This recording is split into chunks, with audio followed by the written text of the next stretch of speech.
So let's talk about the profit chain.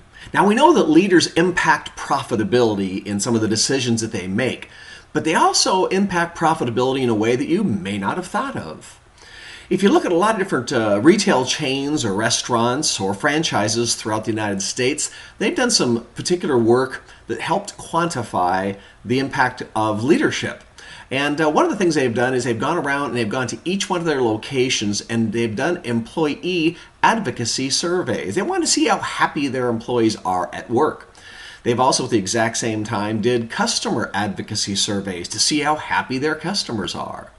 And at the exact same time, they've also done profitability studies to see how profitable each and every location is.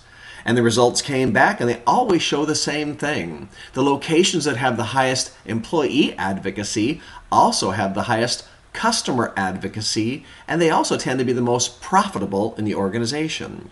And I use the word advocacy for a particular reason. If you have customers who are advocates for you, it means that they have a story to tell. They're promoting you and telling other people about you. Same thing with employees.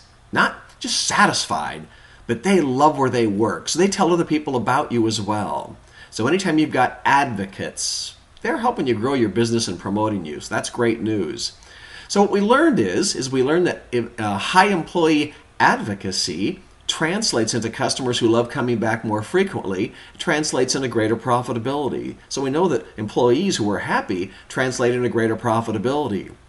So who's responsible for high employee advocacy? Leadership. Unfortunately, 85% of the people that I meet out in the world that say that they're leaders are still managing people. It's not even their fault. They just haven't been trained properly. It is absolutely critical that you have your leaders trained on how to be leaders and not managers, because there is no employee that wants to be managed or bossed.